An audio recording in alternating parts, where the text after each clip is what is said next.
Supreme court ने 2016 में केंद्र द्वारा किए गए विमुद्रीकरण के फैसले को सही ठहराया। उच्चतम न्यायालय की संविधान पीठ ने 4-1 के बहुमत से सरकार के फैसले पर लगाई मुहर।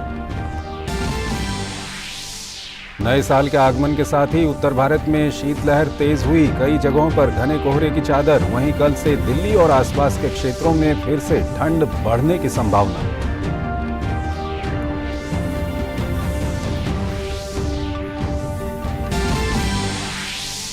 जम्मू कश्मीर के राजौरी के ऊपरी डांगरी गांव में संदिग्ध विस्फोट, 2 लोग घायल। घायलों का अस्पताल में चल रहा है इलाज। कल इसी गांव में आतंकियों ने 4 नागरिकों की थी हत्या।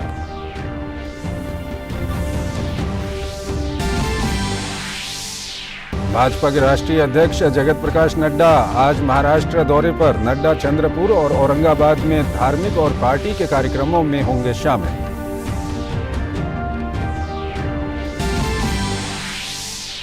ऑस्ट्रिया यात्रा पर गए विदेश मंत्री डॉक्टर एस जयशंकर आज वियना में अपने ऑस्ट्रियाई समकक्ष अलेक्जेंडर शालिनबर्ग के साथ करेंगे प्रतिनिधिमंडल स्तरीय वार्ता। बातचीत के बाद दोनों देशों के बीच कई महत्वपूर्ण समझौतों पर हस्ताक्षर होने की उम्मीद।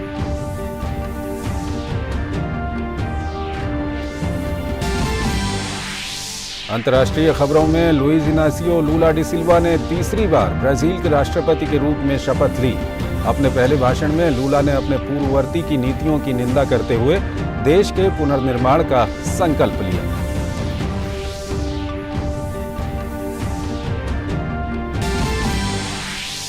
और सतत कृषि में मोटे अनाज के महत्व के बारे में जागरूकता पैदा करने के लिए कल से अंतर्राष्ट्रीय मोटा अनाज वर्ष का विश्व स्तर पर उत्साह के साथ हुआ आरंभ।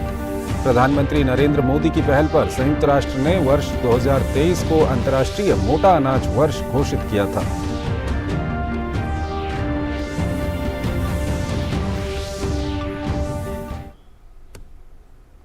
और आइए अब खबरों को विस्तार से देखते हैं। सुप्रीम कोर्ट की संविधान पीठ ने 2016 में केंद्र सरकार द्वारा लिए गए विमुद्रीकरण के फैसले के खिलाफ दायर सभी याचिकाओं का आज निपटारा कर दिया।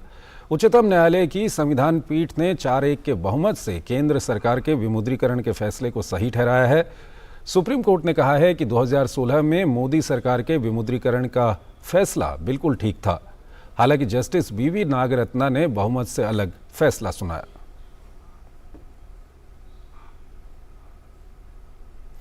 मौसम विभाग ने आने वाले दिनों में पंजाब, उत्तर प्रदेश और बिहार में घने कोहरे और कड़ाके की ठंड का अनुमान व्यक्त किया है। मौसम विभाग में वरिष्ठ वैज्ञानिक आर.के. जेनामणि ने बताया कि राजस्थान में शीतलहर जारी रहेगी। दिल्ली में कल से तापमान गिरने और शीतलहर चलने की संभावना जताई गई है। जेनामणि ने कहा कि बिहार और उत्तर प्रदेश समेत देश के उत्तरी हिस्सों में घना कोहरा छाया रहेगा। राष्ट्रीय राजधानी में आज हल्का कोहरा देखा जा रहा है। मौसम विभाग ने आज के लिए राष्ट्रीय राजधानी में हल्के कोहरे और उसके बाद साफ आसमान रहने का पूर्वानुमान व्यक्त किया है। वहीं घने कोहरे के कारण विजिबिलिटी घट गई है, जिसकी वजह से दर्जनों ट्रेनें लेट चल रही हैं। ट्रेनों को लेट होने से लोगों को स्टेशनों पर दिक्कतों का सामना करना पड़ रहा है। वहीं उड़ान सेवाओं पर भी प्रतिकूल असर पड़ा है।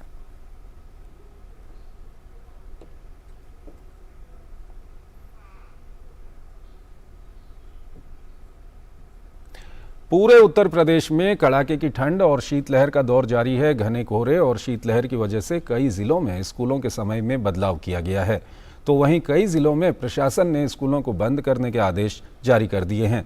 इसी क्रम में शीतलहर को देखते हुए राजधानी लखनऊ में कक्षा 1 से 8 तक के सभी स्कूलों में पढ़ाई 2 जनवरी 2023 से 10 जनवरी 2023 तक प्रातः 10 बजे से दोपहर 2 बजे तक होगी। जम्मू कश्मीर के राजौरी के ऊपरी डांगरी गांव में संदिग्ध विस्फोट में 2 लोग घायल हो गए हैं। घायलों का अस्पताल में इलाज चल रहा है। कल इसी गांव में आतंकियों ने 4 नागरिकों की हत्या कर दी थी।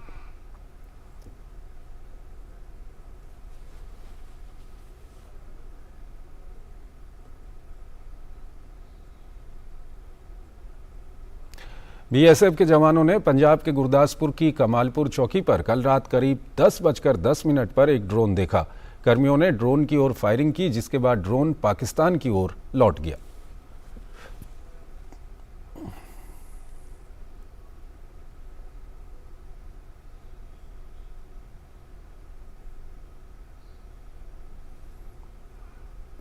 भाजपा के राष्ट्रीय अध्यक्ष जेपी नड्डा आज महाराष्ट्र के दौरे पर रहेंगे। अपने व्यस्त कार्यक्रमों के दौरान सबसे पहले नड्डा चंद्रपुर जिले में महाकाली माताजी मंदिर में पूजा अर्चना करेंगे।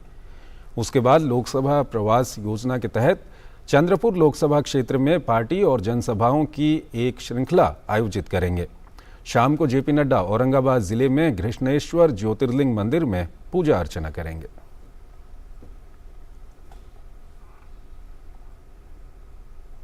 बीते 4 दिनों से कोविड के मामलों में बढ़ोतरी देखी जा रही है। औसतन 200 से ज्यादा केस दर्ज किए जा रहे हैं।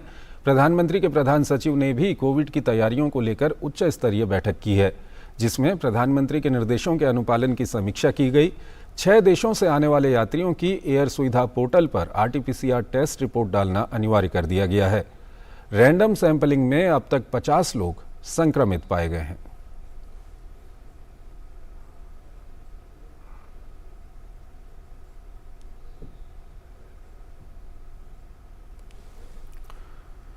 उत्तर प्रदेश के हाथरस में बोलेरो और ट्रैक्टर की बीच भीषण टक्कर हो गई है, जिसमें बोलेरो सवार 3 लोगों की मौके पर ही मौत हो गई, जबकि 3 लोग घायल हो गए हैं। मौके पर पहुंची पुलिस ने घायलों को इलाज के लिए अलीगढ़ मेडिकल कॉलेज भेज दिया है। मृतकों की शिनाख्त कर उनके परिजनों को सूचित कर दिया गया है।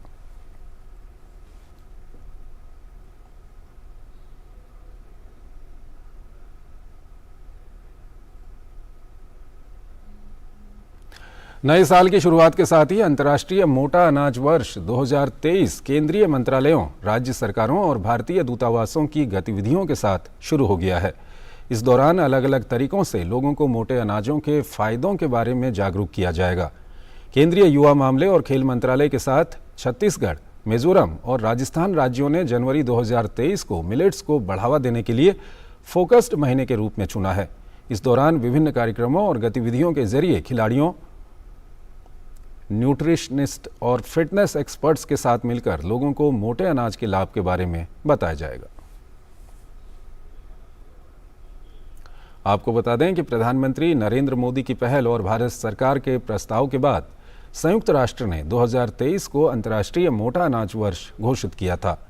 वैश्विक खाद्य संकट से निपटने के लिए मोटे अनाजों को बढ़ावा देने का फैसला लिया गया। ये भारत के साथ साथ विश्व स्तर पर उत्साह के साथ मनाया जाएगा। मोटा अनाज G20 देशों की बैठकों का भी एक अभिन्न हिस्सा है और सभी प्रतिनिधियों को मोटे अनाज का भोज कराया जाएगा। किसान, स्टार्टअप और किसान उत्पादक संगठनों के साथ संवाद सत्रों के जरिए मोटे अनाज का अनुभव प्राप्त किया जाएगा। हमारे संवाददाता ओपी यादव हमारे साथ जुड़ रहे हैं, उनसे हम बातचीत करेंगे। ओपी, अब 2023 को विश्व स्तर पर मोटा अनाज वर्ष के रूप में मनाया जाना है, क्या कुछ तैयारियां इसको लेकर के चल रही हैं? जी, भारत दुनिया का सबसे बड़ा मोटा अनाज उत्पादक देश है। यहाँ दुनिया के तकरीबन 41% मोटे अनाजों की खेती और उत्पादन होता है। ऐसे में वैश्विक स्तर पर इसकी बाजार और भविष्य की संभावनाओं को देखते हुए भारत सरकार ने संयुक्त राष्ट्र संघ से इसको मोटा अनाज वर्ष घोषित करके अंतर्राष्ट्रीय स्तर पर प्रमोशन की मांग की थी और प्रधानमंत्री नरेंद्र मोदी की सार्थक पहल से 5 दिसंबर 2021 को इसको अंतर्राष्ट्रीय मोटा अनाज वर्ष घोषित किया गया और इसी की परिणति के तहत पूरे साल भर न केवल अलग अलग कार्यक्रम हर महीने होने, बल्कि हर मंत्रालय और दूतावास को नई नई जिम्मेदारी देने के साथ साथ इसके कार्यक्रमों के साथ साथ इसके प्रमोशन के लिए अलग अलग श्रृंखलाएं भी आयोजित की गई है। इसी कड़ी में जनवरी से लेकर अगले दिसंबर महीने तक 2023 में पूरे साल भर एक उत्सव की तरह अलग अलग कार्यक्रम होंगे और इसी कार्यक्रमों की श्रृंखला के तहत G20 के जो देश हैं उनके मेहमानों की थाली तक भी मोटे अनाज यानी पोषक अनाज या सुपर स्मार्ट फूड की पहुंच सुनिश्चित हो, इसके लिए लगातार प्रयास किए जा रहे हैं। वाणिज्य और उद्योग मंत्रालय और कृषि मंत्रालय संयुक्त रूप से कार्यक्रम आयोजित करेंगे, जिसके तहत तकरीबन 16 विभिन्न तरह के अंतर्राष्ट्रीय फूड एक्सपो दुनिया भर में लगेंगे, जहां पे भारत के जो पोषक अनाज है उनकी श्रृंखलाबद्ध तरीके से प्रमोशन और इनकी प्रोसेसिंग और मूल्य संवर्धन की जानकारी जो विदेशी मेहमान है उनको दी जाएगी। इसके लिए अलग अलग कंपनियां हैं जो पोषक अनाजों को खरीद फरोख्त करती है, उनके साथ संवाद किया जाएगा, किसानों का और जो उत्पादक समूह उसका और जो मूल्य संवर्धन करने वाले जो अग्रणी प्रोग्रेसिव फार्मर्स है उनका। इसको लेकर अलग अलग श्रृंखलाबद्ध जो कार्यक्रम होंगे उनकी महत्वपूर्ण थीम यही होगी कि किस तरह भारत के जो पोषक अनाज है उनकी पोषकता और न्यूट्रिशन जो उसकी महत्ता है उसको रेखांकित किया जाए, क्योंकि अमेरिका, ब्रिटेन और दक्षिण अफ्रीका इस तरह के बहुत सारे ऐसे देश हैं जहां पर इन मोटे अनाजों के बारे में लोगों को जागरूकता की कमी है, लेकिन इनकी पोषकता की जब इनको जानकारी मिलेगी तो निश्चित तौर पर इनका न केवल बाजार बढ़ेगा बल्कि खरीद फरोख्त के लिए अंतर्राष्ट्रीय स्तर पर मार्केट भी बनेगा। अभी वर्तमान में अगर बात करें तो दुनिया भर में तकरीबन 34.32 बिलियन डॉलर का निर्यात पिछले 2021-22 में मोटे अनाजों को हुआ, और ये इसी निर्यात की संभावना भविष्य में 27% की ग्रोथ से बढ़ रही है, क्योंकि अभी इसी साल में 27% इसमें इजाफा देखने को मिला। और भारत सरकार ने एक लक्ष्य निर्धारित किया कि तकरीबन 2025 तक के 12 बिलियन डॉलर का इसमें इजाफा हो। तो इस टारगेट को पूरा करने के लिए न केवल सरकार लगातार प्रयास कर रही है, बल्कि जो छोटे और मझोले लघु स्तर के जो किसान हैं, जो प्राचीन काल से ही जो मोटे अनाजों की खेती करते हैं, उनको अपने उत्पादों का वाजिब दाम नहीं मिलता है, उनके लिए एक आर्थिक रूप से सशक्त और मजबूत बनने का बेहतर विकल्प सरकार तैयार करी है। और इसी की परिणति में न केवल राज्य सरकारों बल्कि भारत के जो विदेशी दूतावास है, मिशन है, उनके साथ और अंतर्राष्ट्रीय स्तर की जो एजेंसियां हैं, फूड एंड एग्रीकल्चर ऑर्गेनाइजेशन है, उसके साथ संयुक्त प्रयास करके सरकार इनको प्रमोशन के लिए लगातार कार्यक्रम आयोजित की जा रही है। जनवरी से अब इसका आगाज हो गया और अगले दिसंबर तक लगातार ये न केवल कार्यक्रम होंगे बल्कि पोषक अनाजों के बारे में विदेशी मेहमानों को जानकारी देने के साथ जो भारत के जो किसान हैं वो किस तरह इनका उत्पादन करते हैं, उनकी गुणवत्ता और पोषकता कैसी है और इसका मूल्य संवर्धन करके किस तरह स्टार्टअप शुरू किए जा सकते हैं, इन सभी की जानकारी देश और दुनिया में फैलाई जाएगी। जी ओपी, ये जो इनिशिएटिव है, प्राइम मिनिस्टर मोदी ने ये इनिशिएटिव लिया था और उसके बाद हमने देखा कि अंतर्राष्ट्रीय स्तर पर ये घोषित किया गया है 2023 को मोटा अनाज वर्ष मनाने के लिए। जो मोटा अनाज उगाने वाले किसान हैं उनमें किस तरह का उत्साह इसको लेकर के आप देख रहे हैं और उनको क्या कुछ फायदा होगा आने वाले समय में? जी, मैं आपको बता दूं, भारत के कुछ राज्य ऐसे हैं जहां अधिकांश खेती पोषक अनाजों या मोटे अनाजों की ज्वार, बाजरा, रागी, कुड्डू इस तरह की जो फसलें उनकी खेती राजस्थान, महाराष्ट्र, कर्नाटक, हरियाणा, मध्य प्रदेश, ये इस तरह के राज्य हैं जहां पे बहुतायत में होती है। और इन जो पोषक अनाज हैं उनमें क्या पहले धीरे धीरे इनकी बहुत उत्पादन होता था और मार्केट भी था, लेकिन धीरे धीरे पिछले तत्कालीन सरकार के दौरान इन पर ध्यान नहीं देने से इनका मार्केट कम हो गया और इनका वाजिब मूल्य किसान को नहीं मिल रहा था, तो धीरे धीरे वो दूसरी खेती की तरफ डाइवर्ट हो रही थी। लेकिन प्रधानमंत्री नरेंद्र मोदी ने जब से इनकी सरकार बनी बीते 8 साल से अधिक का कार्यकाल, पारंपरिक खेती और आधुनिक खेती का समन्वय करके नए तरीके से बेहतर कृषि के विकल्प तैयार किए जाएं और लघु और मध्यम जो किसान हैं उनकी आर्थिक आजीविका कैसे सुनिश्चित की जाए इसके प्रयास किए गए। और इसी परिणति में प्रधानमंत्री ने ये अंतर्राष्ट्रीय मोटा अनाज वर्ष घोषित कराने का सार्थक प्रयास किया। इससे न केवल इन राज्यों के जो किसान हैं वो उत्साहित है, बल्कि उनके जो उत्पाद है उनका मार्केट भी बढ़ गया है। और आप देखेंगे कि जो 34.32 बिलियन डॉलर का जो निर्यात 21-22 में हुआ, इसी की परिणति है, इसी का एक सार्थक मैसेज है। और आप ये देखिए कितनी ग्रोथ, 27% की इसमें वृद्धि देखी गई है एक साल के अंदर ही, जबकि मार्च 2021 में इसको प्रधानमंत्री की सार्थक पहल से घोषित किया गया और 23 आया तब तक 27% का उछाल देखा गया। और सरकार ने इसी के लक्ष्य के नजर आगे भी तकरीबन 12 बिलियन डॉलर का निर्यात और बढ़ाने का लक्ष्य निर्धारित किया। तो निश्चित तौर पर इन किसानों न केवल इनके उत्पादों के वाजिब दाम मिल रहे हैं, ठीक है, बल्कि आईसीआर के संस्थानों द्वारा मूल्य संवर्धन का प्रशिक्षण देकर इनके बिस्किट और कई तरह के उत्पाद बनाने से किसानों को प्रोसेसिंग के जरिए आमदनी और स्टार्टअप शुरू करके आत्मनिर्भर बनने का एक नया रास्ता भी खुला है। शुक्रिया आपका ओपी यादव इन तमाम जानकारियों के लिए। अगली खबर की ओर हम दर्शकों को लिए चलते हैं। ब्राजील में लूला डा सिल्वा ने तीसरी बार राष्ट्रपति के रूप में शपथ ली। लूला डा सिल्वा ने अक्टूबर में हुए राष्ट्रपति चुनाव में कड़े मुकाबले में तत्कालीन राष्ट्रपति जेर बोल्सोनारो को हराया था। 77 वर्षीय लूला इससे पहले 2003 से 2010 तक ब्राजील के राष्ट्रपति रह चुके हैं। लूला एक वामपंथी नेता हैं और वो अपने शुरुआती वर्षों में एक ट्रेड यूनियन नेता रहे हैं। राष्ट्रपति चुनाव से पहले लूला 1 साल से ज़्यादा समय तक भ्रष्टाचार के आरोपों में जेल में बंद भी रहे थे। हालांकि बाद में उन्हें बरी कर दिया गया। शपथ ग्रहण समारोह के दौरान लूला ने संविधान की रक्षा की शपथ लेते हुए अमेज़न रेन फॉरेस्ट के संरक्षण और बढ़ती असमानता जैसे मुद्दों पर काम करने की बात कही थी। और अपने तीसरे कार्यकाल में शपथ लेने के बाद ब्राजील के नए राष्ट्रपति लुइज इनासियो लूला डा सिल्वा ने रविवार को आधिकारिक रूप से 37 मंत्रियों की अपनी कैबिनेट नियुक्त की। राष्ट्रपति के रूप में अपने पहले निर्णयों में लूला ने अवैध वनों की कटाई से निपटने के लिए सरकार की पर्यावरण संरक्षण एजेंसी इबामा के अधिकार को बहाल किया, जिसे पूर्व राष्ट्रपति बोल्सोनारो ने कमजोर कर दिया था।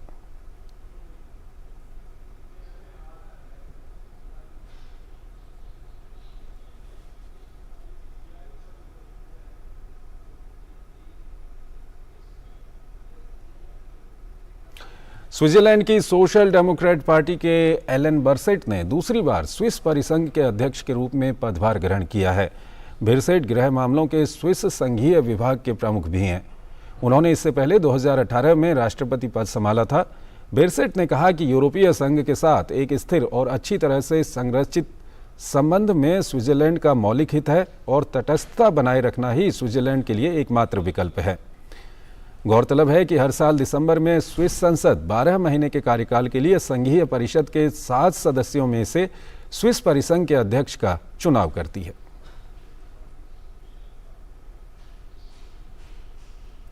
रूस के रक्षा मंत्रालय ने कहा है कि उसने साल 2022 के आखिरी दिन यानी बीती 31 दिसंबर को यूक्रेन के सैन्य ड्रोन उत्पादन स्थलों को निशाना बनाया। रूस ने यूक्रेन के हमलावर ड्रोन के उत्पादन को बाधित कर दिया, साथ ही ड्रोन के प्रक्षेपण स्थलों को भी नष्ट कर दिया। रूस ने पिछले 24 घंटों में देश भर में 31 मिसाइल हमले किए और 12 हवाई हमले भी किए। वहीं यूक्रेन की वायुसेना कमान का कहना है कि उसने रात भर में 45 ईरान निर्मित ड्रोन को नष्ट किया, जिनमें से 32 को यूक्रेन ने रविवार को नष्ट किया। यूरोपीय देश क्रोएशिया ने अपनी मुद्रा को बदलकर नए साल के पहले दिन यूरो को आधिकारिक मुद्रा के रूप में अपना लिया। यूरोपीय आयोग की अध्यक्ष उर्सुला वॉन डेर लेन और क्रोएशिया के प्रधानमंत्री आंद्रेज प्लेनकोविक ने इस दौरान राजधानी ज़ग्रेब में यूरो के जरिए कॉफी का बिल भी चुकाया। क्रोएशिया 2013 में यूरोपीय संघ में शामिल हुआ था। क्रोएशिया यूरो को आधिकारिक मुद्रा के तौर पर अपनाने वाला 20वां देश बन गया है।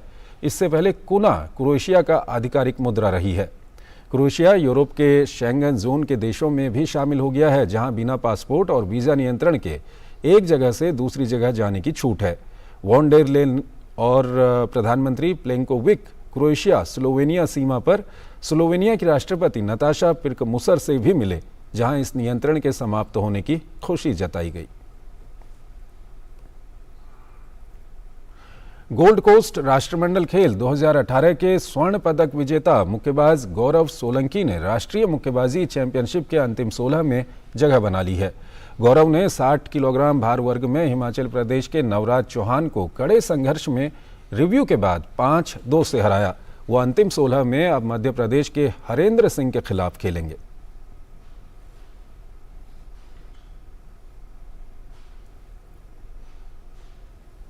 वहीं राष्ट्रमंडल खेलों में ही 2 बार कांस्य पदक जीतने वाले सेना के मोहम्मद हुसामुद्दीन ने भी जीत के साथ अगले दौर में प्रवेश कर लिया है। 57 किलोग्राम भार वर्ग में हुसामुद्दीन ने असम के बुलेन बोरगोहेन को 5-0 से हराया। वो अगले दौर में मिजोरम के लाललावमा से भिड़ेंगे।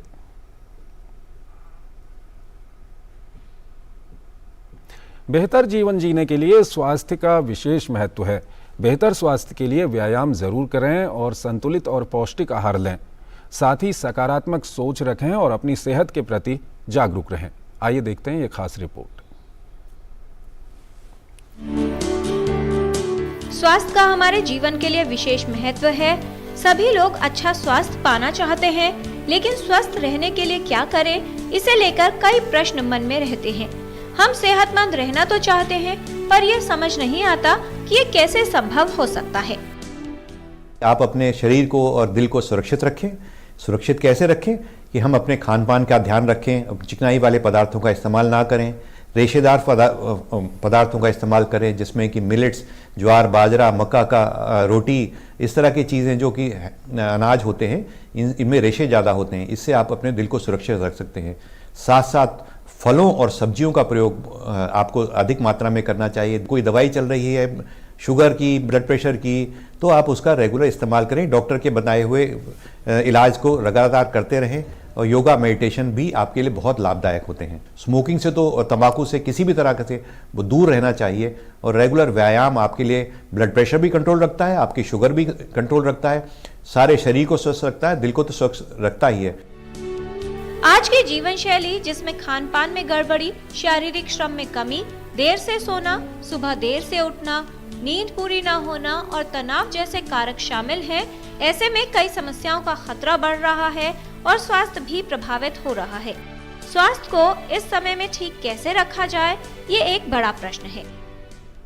हमारा शरीर, हमारा हार्मोनल बैलेंस इसी हिसाब से निर्धारित रहता है कि हम सुबह उठे समय से और रात को समय पर सोएं। दूसरा, हम प्रकृति से दूर होते जा रहे हैं। हम ऐसी वस्तुओं का सेवन करने लगे हैं जो कि आर्टिफिशियल हैं, जो कि बनाई गई हैं। जितना अधिक हम नेचुरल फूड या प्राकृतिक फूड का सेवन करेंगे उतना सेहत अच्छी रहेगी। तीसरी बात, हमने अपने भोजन को समय देना बंद कर दिया है। अक्सर ही लोगों के पास भोजन खाने का समय नहीं होता।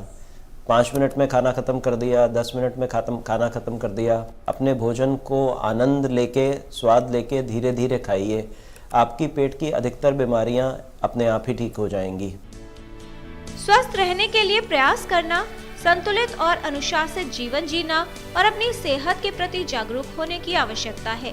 तो आप भी आज से ही अपने स्वास्थ्य को लेकर सतर्क हो जाएं और स्वस्थ जीवन की ओर पहला कदम बढ़ाएं। किरण भारद्वाज, डीडी न्यूज। और आइए अब बात करते हैं सिनेमा की। साउथ सिनेमा की नई साइकोलॉजिकल थ्रिलर फिल्म रॉय की, जो हाल ही में हिंदी में रिलीज हुई है। इस फिल्म में सूरज वेंजारामोदू और सिजा रोज मुख्य किरदार निभा रहे हैं। रॉय का निर्देशन सुनील इब्राहिम ने किया है। राजगोपाल को ढूंढने ही टीना गई है। ये तुम कैसे जानते हो? मैंने ही बताया था वो कहाँ है। साउथ इंडस्ट्री के निर्देशक सुनील इब्राहिम की फिल्मों में हमेशा फ्रेश कंटेंट देखने को मिलता है और कुछ ऐसा ही देखने को मिल रहा है उनकी नई फिल्म रॉय में। ये एक साइकोलॉजिकल थ्रिलर फिल्म है जो कि रहस्यों से भरी हुई है।